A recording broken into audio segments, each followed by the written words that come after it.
Hey everyone, I know it's a bit of a late Halloween video, but I mean, hey, it's only November 1st, it's Day of the Dead somewhere, so I just want to talk about another Halloween story that I want to share with you guys. This video is more of a confession, really, a way for me to come clean and own up to my dark past. I am wanted in several countries, and I even made it onto the FBI's top 10 most wanted list. I fight my own wars. I have no rules, no boundaries. I'm not loyal to a flag or a country or any set of ideals. I trade blood for money. But now, years later, reflecting back on all the blood and torment, I grew a conscience. Now I feel that it is time for me to confess to all my sins. What heinous acts have I done that lie in wait in the closet of my own life? Well, let me tell you. Back when I was young, dumb, and stupid, I did the most heinous act that anyone could ever do.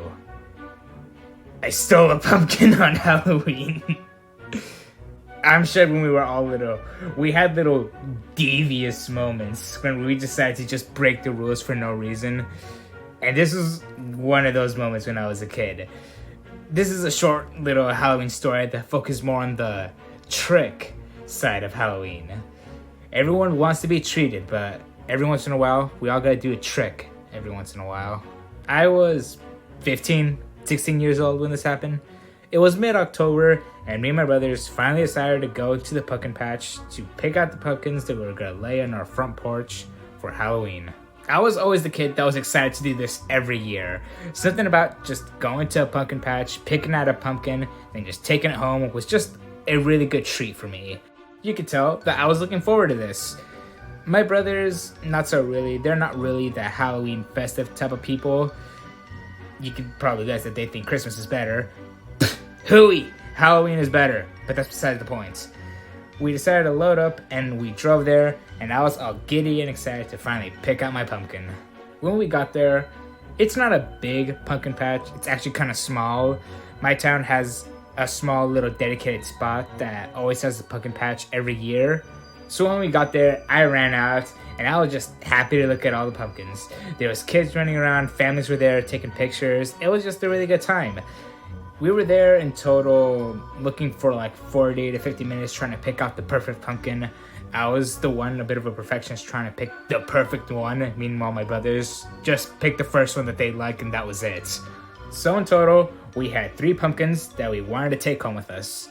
And right when we were ready to go to the front desk and actually pay for them, there was actually a huge ass line. There was like a total of like 20 to 25 people ahead of us, so this was gonna take a while. And so we did the thing where we would just take turns, because the line was actually like in the middle of the sun, so it was actually kind of hot. So we just took turns going in and out whenever the line was ahead. And personally, I didn't mind it. I really liked the pumpkin patch. And it was one of those warm but really breezy type of days where the sun would be shining but a cold breeze would blow on you every once in a while. I honestly just liked it because I got to stay there longer. Again, my brothers, they could care less. After about 15 minutes, they decided to just wait in the car because they did not want to wait outside in the sun and get a cold breeze every once in a while. They just wanted to wait in the car. So it was me waiting in line with 3 pumpkins at my feet, just occasionally taking a few steps forward to finally pay for them. Once I made it halfway through the line and there was like 7 people ahead of me, that is when the cashier just all of a sudden just left. And they just like left like a total of like 12 people waiting in line to pay for their pumpkins, actually. They just straight up left. I wasn't the only one that noticed. The entire line just saw that the cashier that was supposed to check out everyone just left. So we just stood there waiting like an extra 5 minutes just seeing if this guy would come back, but he didn't. So now a lot of us were just confused, like, okay, well, what the hell are we supposed to do? And we just stood there waiting in line hoping that this guy would come back, but he never did. I had my fun, but now it's time for me to leave. I actually wanted to go home and do other stuff. I don't know, maybe draw or something. So we just stood there waiting for an additional 10 minutes, and this guy never showed up. And that is when the little devil on my shoulder just told me, hey, there is no cashier. No one could really stop you if you just pick up your pumpkins and just walk out of here. The little devil, he sounded tempting. I mean, no one came back to replace him, and he wasn't going to show up anytime soon. And some of the actual people ahead of me and behind me were starting to get irritated that no one was here. So really, would they put it past me if I decided to walk out? But then the angel told me, no, it's wrong, you can't do this. Like, be a good noodle and pay for your pumpkins like a good little boy. But I didn't feel like it. I could feel the dark side consuming me. Come on, how often do you honestly get to pull a trick on Halloween? That honestly put a smile on my face. I waited an extra 3 minutes to see if it would look like anyone was going to show up, and he didn't. So that is when I decided to go to the dark side. I picked up the pumpkins, and I just walked back to the car. When I got there, my brothers asked me, yo, dude, that actually took a goddamn while. Like, what took so long? And I told him that the cashier just left, but I lied, and I said that he came back, and he just started ringing everybody else. So they believed the lie, and we started heading home. On the way back, I had a little devious smile the entire car ride home. It felt good to do a bad thing. I was actually so happy that I walked into the pumpkin patch and I walked out with 3 pumpkins for free. In the middle of the car ride home, my older sibling, he asked for the change if there was like any left over, and I handed like all the money, not realizing that the math did not add up. If I paid for 3 pumpkins, some money should be missing, but all the money that our parents gave us to pay for pumpkins, it was all there. So he realized that and was like, oh shit, I was caught. I just done dirty myself. Why did I listen to the little devil that said it was a good idea to do a bad thing? This was funny because my 2 siblings, like, they had completely different reactions. Like, my older brother, he basically just did not care. Like, he knew that I did a bad thing, but realistically, all I just did was just steal some vegetables. Meanwhile, my little brother, he saw me as if I just committed an actual crime. He was convinced that the people at the pumpkin patch, they were gonna call the police and hunt me down for stealing 3 pumpkins. Oh my god, what were you thinking? How dare you? All while we're having this conversation, we just make it home without realizing it. And I just decided to walk out of the car nonchalantly because I did not care if I did a bad thing. It was fun. It's called trick or treat for a reason. Trick or treat. And I decided to trick. And it felt like the universe was playing in on it. Because right as I walked into the front door, Bob's Burgers was playing on the living room TV. And just coincidentally, it was a Halloween episode where Bob walks out of his front door and realizes that his jack-o'-lantern is missing, and he straight up says the line, "What? Who steals a pumpkin?" Meanwhile, me and my brothers are just standing there, just realizing, like, what? Okay, that cannot be a coincidence. I will remember that day as just a fun little Halloween trick-or-treat thing where I decided to trick and I got away with it. And ever since then, for the next couple Halloweens, I decided to listen to the little devil. And actually, this is basically like incriminating myself, but the next couple years after that, I've actually returned to that pumpkin patch and I've ended up just stealing 1 pumpkin. I decided not to test my luck and steal 3 at a time, but no, I would go there and I would make sure that the first pumpkin I would get for that Halloween would be from that pumpkin patch, and I would just take it. So yeah, that's the end of that little Halloween trick-or-treating story. I'm a criminal, I confess it. My heart is as black as coal, but can you still find it in your heart to forgive me? Maybe I should pray to Mr. Freddius Fazbearrington for his forgiveness. And now I want to talk about Five Nights at Freddy's. This year, I actually played the first game for the very first time. Yeah, I didn't have a PC or any sort of gaming console for when it first came out, so I was just out of the loop of that whole fandom. Honestly, I'm kind of glad I did, and I got into it now that I've matured. But yeah, I played the first game, and it was really fun. The whole reason that I decided to play it was because of the new Five Nights at Freddy's movie, and I knew I needed to get into the lore before I actually watched the movie. To be honest, I don't really know what I was expecting with the game. I've only just seen memes of like the jump scares of like Freddy or the other animatronic characters, so I had no idea what the hell the story was about or how the gameplay was, so I kind of just went into it blind. Before I played the game, all I really knew was, oh my god, is that the Bite of 87? And that was basically it. I was actually kind of surprised that, I mean, I had no idea what to expect, so I was surprised that they actually said the Bite of 87 in the first game. I thought it was going to be something that happens later on. Shit, and they didn't even say the Bite of 87 in the movie! Wait, I'm getting ahead of myself. Let me talk about the game first, and then I'll go into the movie. Spoiler warning for the Five Nights at Freddy's movie, and also the first Five Nights at Freddy's game. Okay, let me talk about the games. It was trash. Absolutely horrible. Review over. No, I'm just kidding. The gameplay loop is actually my favorite part of it.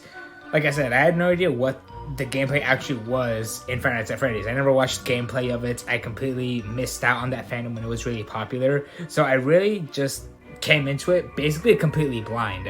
Story-wise, there's not really much to chew on. The whole story of the first game is really just survive 5 nights and you get your paycheck. All the stuff about the kids dying in the animatronics and the Bite of 87, it's all just like alluded to. None of it is really 100% confirmed by the game or the creator. And that's something that I realized a lot about the FNAF fandom, that it's really fan-generated content, that everything is just pieced together. None of it is really confirmed by the creator. It's all about what the fandom decides is canon in what order. I know MatPat has made like 1,000 videos trying to make a concise timeline, but with every other edition, every new game, he has to like readjust it and remake it because something's just refused to fit together. The jump scares in the game never really got me. I always thought that the animatronic designs were always kind of funny. Even when they try to be scary, it really came out more to me as comedic, really. The only jump scare that ever really got me was when I was just looking at the cameras and Foxy just appears out of nowhere, because I didn't realize you're supposed to watch for his camera specifically in a certain way when compared to the other animatronics. All in all, good horror game, actually. There are a few times where the horror comes more from the anticipation of the jump scare rather than the jump scare itself, which in my opinion actually was like a really good, fun feeling for this whole spooky season of scary games that I was playing. So really, Five Nights at Freddy's, you guys did a good job. Now, let me talk about the movie. Like I said, I only played the first Five Nights at Freddy's game, so I was hoping that the movie would just adapt the events of the first game and then leave the rest for following sequels. And they kind of did do that, but I mean, I knew who Michael Afton was before I watched the movie. I mean, if you're on the internet, you're just gonna like absorb information from other fans without even realizing it. So I knew who Michael Afton was. I know he was Springtrap. I knew that he was the murderer of all the kids. But I didn't think that they were gonna reveal him in the first movie.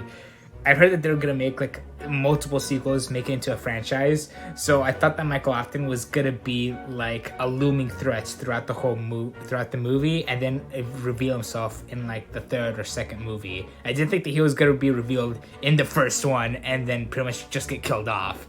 I mean, I know in lore he's technically immortal because he does come back as Springtrap, but that's besides the point. Overall, in my opinion, the movie was really fun, which is what I really wanted from a Five Nights at Freddy's movie. I didn't expect it to actually be scary or follow in lines with the more horror aspects. I thought it was going to be more of like a fun animatronic adventure movie with a few little hints of like scary and horrorness, which is pretty much exactly what I got.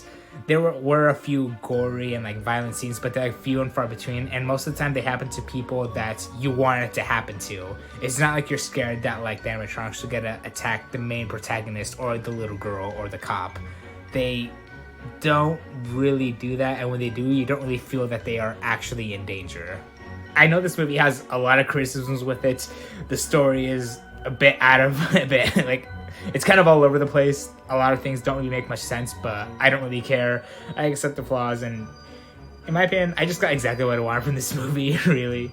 Just a fun, wacky movie to watch during spooky season. And I actually really liked the movie so much that after I finished watching it, I made my way to a Chuck E. Cheese and I got myself a pizza. I liked it that much. I actually did it. And not gonna lie, it was worth it. Not to follow along with the lines of Five Nights at Freddy's, I actually want to talk about the drawing that I made for this video. I know that technically this is not Freddy. This is Nightmare Freddy. I don't know if they're the same character or not, but I'm just gonna pretend that they are. So yeah, this is a drawing of Nightmare Freddy. I wanted to give it like a really gnarly perspective, giving it like the look that he like it's in the middle of like a jump scare, like that jump scare animation where he just pops out and just shakes you, rattles you, and just says bleh. I wanted to give it like a really cool foreshortened look where one arm is completely reaching out to the person. And there's no real reason why he's missing an arm. I just thought it looked cool. I'm actually really happy with how the mouth actually turned out with all that teeth and stuff. I don't know, part of me thought that I wouldn't be able to pull it off. I thought it would look kind of weird. A few things I kind of wish I could change. I don't know, something about him, he actually looks too clean. I don't know, it feels like the damage and like all like the rundown scruffiness and like the shit that's supposed to be on him. I don't know, something about him makes him look a bit too clean. Kind of want to make him look a bit more roughed up. But besides that, I'm actually really happy with how this drawing turned out. Again, I'm not 100% familiarized with the Five Nights at Freddy's lore, so I don't really know why Nightmare Freddy has a whole bunch of like little Freddys all over his body. When I was looking up reference photos to make this drawing, they reminded me of Scrappy Doo. So when I was drawing one, I couldn't help but think like this little guy just looks like Scrappy Doo. This whole little journey that I've had with FNAF, I've actually feel like I've become a full-fledged fan now because I now want to play the rest of the games. The lore is like, you basically need like a 500 IQ to understand every little bit about it. There's so many nuances that you basically need like a 2-hour long video to explain to you what the hell happened in one game. So I'm now officially part of this fandom, whether I like it or not. I don't know, it really felt like I time traveled while I was doing this because I'm the type of person that loves to rewatch like old videos of people playing the games that happened years ago. Like when I was playing the first game, I went back onto YouTube and I watched Markiplier's first video on it just to watch his reaction. And I don't know, it really felt like I time traveled back to that time because then I started consuming content that was like 9 years old because it was really popular back at the time. Like that one really popular fan-made song about Five Nights at Freddy's that played at the end of the Five Nights at Freddy's movie. Yeah, I learned about that song because of FNAF. And dude, that song is an absolute banger. No wonder it's got like, I don't know, a couple 100 million views. Yeah, as I watched the first movie, I don't know, I felt like everyone admits that the movie was made for fans, and I felt like within a really short time, I became a fan of FNAF, like a really hardcore fan all of a sudden. Not hardcore to the point where I'm gonna buy like a Freddy Fazbear costume or I don't know, make like analysis videos of Five Nights at Freddy's about, yeah, I don't know, I'm not there yet. And honestly, kind of makes me scared that maybe I will get to that point because I just got into this. But hey, it's fun and I'm having fun. Now that we're getting to the end of like the video time lapse of the drawing, towards the end, I really wanted to give it like a really dark blue type of background because it reminds me a lot of like the colors that were there when you get jump scared from Nightmare Freddy. A lot of the screenshots had like this really dark, like grayish type of blue background. So I almost wanted to make it look similar to like that and all, but yeah, overall I'm really happy with how it turned out.